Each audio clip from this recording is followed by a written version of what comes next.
FIFA বিশ্বকাপ আয়োজক নির্বাচনে বুধবার ভার্চুয়াল কংগ্রেসের আয়োজন করা হয়। কংগ্রেস শেষে 2030 বিশ্বকাপ আয়োজক হিসেবে স্পেন, পর্তুগাল ও মরক্কোর নাম ঘোষণা করা হয়েছে। মূল আয়োজক হিসেবে থাকলেও বিশ্বকাপের শতবর্ষ পূর্তি উদযাপনের অংশ হিসেবে প্রথম 3টি ম্যাচ অনুষ্ঠিত হবে উরুগুয়ে, আর্জেন্টিনা ও প্যারাগুয়েতে। আর অন্যদিকে 2034 সাল বিশ্বকাপের আয়োজনের দায়িত্ব পায় Saudi Arabia. Morocco, Portugal, Spain.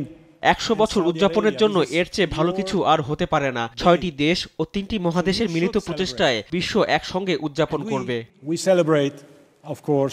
ফিফার নিয়ম অনুযায়ী একই মহাদেশ টানা 2টি বিশ্বকাপ আয়োজন করতে পারে না। 2026 বিশ্বকাপ যুক্তরাষ্ট্র, মেক্সিকো এবং কানাডায় হবে এবং 2030 বিশ্বকাপ হবে ইউরোপ, দক্ষিণ আমেরিকা এবং আফ্রিকায়। তাই 2034 সালের বিশ্বকাপের জন্য কেবল এশিয়া ও ওশেনিয়ার দেশগুলোর বিড করার সুযোগ ছিল।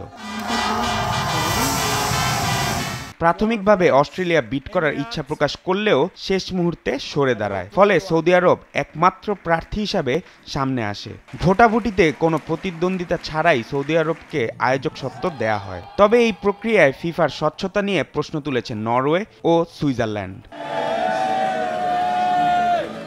এশিয়ার চতুর্থ এবং মধ্যপ্রাচ্যের দ্বিতীয় দেশ হিসেবে বিশ্বকাপ আয়োজন করবে সৌদি আরব। এর আগে 2002 বিশ্বকাপ দক্ষিণ কোরিয়া এবং জাপান যৌথভাবে আয়োজন করেছিল এবং 2022 বিশ্বকাপ হয়েছিল কাতারে। কাতার বিশ্বকাপ ঘিরে মানবাধিকার ইস্যুতে সমালোচনা হয়েছিল। সৌদি আরবের ক্ষেত্রেও একই ধরনেরই সমালোচনা চলছে। Human rights watch, amnesty international সহ 21টি মানবাধিকার সংস্থা সৌদি আরবকে আয়োজক হিসেবে বেছে নেওয়াকে বিপজ্জনক মুহূর্ত বলে আখ্যা দিয়েছে। ফিফা জানে সৌদি আরবে মৌলিক সংস্কার ছাড়া শ্রমিকদের শোষণ করা হবে, এমনকি মৃত্যুর ঘটনাও ঘটতে পারে। তবুও তারা এগিয়ে যাওয়ার সিদ্ধান্ত নিয়েছে। 2034 সালে 48টি দেশ নিয়ে সৌদি আরবের একক আয়োজনের এই সিদ্ধান্তকে ঘিরে যতই বিতর্ক থাকুক না কেন, এটা নিশ্চিত যে বিশ্ব ফুটবলে মধ্যপ্রাচ্যের আধিপত্য দিন দিন বাড়ছে। জুবাইর নূর, স্পোর্টস ডেস্ক, দেশ টিভি। Southee Arabia.